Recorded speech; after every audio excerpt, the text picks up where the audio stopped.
AI को क्षेत्रमा भर्खरै केही निकै अचम्मका र ठूला परिवर्तनहरू भएका छन्। पछिल्ला केही महिनामा सबैभन्दा अचम्म लाग्दा र मुख्य समाचारहरू यस प्रकार छन्। 1. ओपन एआईले आफै हल गर्यो 80 वर्ष पुरानो गणितको समस्या। एआई को तार्किक क्षमता रिजनिङमा एउटा ठूलो सफलता हात पार्दै ओपन एआई को आफ्नो एउटा आन्तरिक मोडेलले एन्ड्रोस युनिट डिस्टेन्स कन्जेक्चर नामक गणितीय समस्यालाई गलत प्रमाणित गरिदिएको घोषणा गरेको छ। यो डिस्क्रिट ज्योमेट्रीको एउटा मुख्य समस्या हो जसलाई सन् 1946 मा प्रसिद्ध गणितज्ञ पल एड्रोसले अघि सारेका थिए। किन यो अचम्मको छ? एआईले यसलाई केवल जबरजस्ती ब्रुट फोर्स हिसाब गरेर मात्र हल गरेको होइन। यसले ज्योमेट्रीको समस्यालाई मानव गणितज्ञहरूले नसोचेको गहिरो र अमूर्त बीजगणितीय सिद्धान्त अल्जेब्रिक नम्बर थ्योरीसँग आफै जोड्यो। यसले पूर्ण रूपमा आफ्नै बलबुतामा 125 पानाको प्रमाण प्रुफ तयार पार्यो।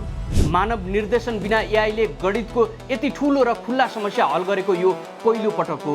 2. एन्थ्रोपिकका संस्थापकको भविष्यवाणी। 12 महिनाभित्र एआईले नोबेल पुरस्कार जित्ने। एआई कम्पनी एन्थ्रोपिकका सहसंस्थापक ज्याक क्लार्कले अक्सफोर्ड विश्वविद्यालयमा आयोजित एक व्याख्यानमा एआई को भविष्यलाई लिएर केही चकित पार्ने भविष्यवाणीहरू गरेका छन्। मुख्य दाबी उनले दाबी गरेका छन् कि आगामी 12 महिनाभित्र एआई प्रणालीले मानवसँग मिलेर नोबेल पुरस्कार जित्न लायक वैज्ञानिक खोज गर्नेछ। अन्य भविष्यवाणी उनले अर्को 18 महिनाभित्र पूर्ण रूपमा एआई एजेन्टहरूद्वारा मात्र सञ्चालित कम्पनीहरूले लाखौं डलर कमाउन थाल्ने, 2 वर्षभित्र कामदारहरूले 2 खुट्टे बाइपेडल रोबोटिक सहयोगीहरू प्रयोग गर्न थाल्ने र सन् 2028 सम्ममा एआई प्रणालीहरू आफैले आफ्नो उत्तराधिकारी अर्को उन्नत एआई डिजाइन गर्न पूर्ण रूपमा सक्षम हुने भविष्यवाणी पनि गरेका छन्। 3. कम्प्युटर चलाउने एआई बनाउन मेटाले आफ्नै कर्मचारीहरूको निगरानी गर्दै। मेटा आफ्ना प्रतिस्पर्धीहरूलाई भेटाउन आक्रामक रूपमा अघि बढिरहेको छ। यसका लागि कम्पनीले एउटा आन्तरिक tool model capability initiative MCI लागू गरेको छ। के हुँदैछ? यो टुलले मेटाका आफ्नै कर्मचारीहरूको माउसको हलचल, किबोर्डका कीहरू थिचेको कीस्ट्रोक, विन्डो क्लिकहरू र कपी पेस्ट गरेका डेटाहरू ट्र्याक गर्छ। मेटाको उद्देश्य आफ्ना कर्मचारीहरूले कम्प्युटर चलाउने तरिकालाई डेटाको रूपमा प्रयोग गरेर यस्तो एआई एजेन्ट बनाउनु हो जसले मानिसले जस्तै सजिलैसँग कम्प्युटर सञ्चालन गर्न सकोस्। 4.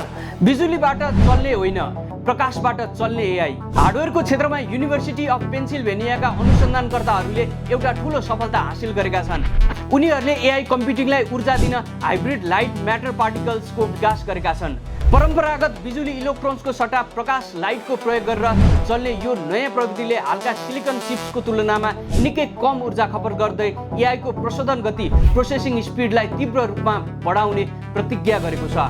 तपाईलाई यी मध्ये कुन समाचारले सबैभन्दा बढी आकर्षित गर्यो?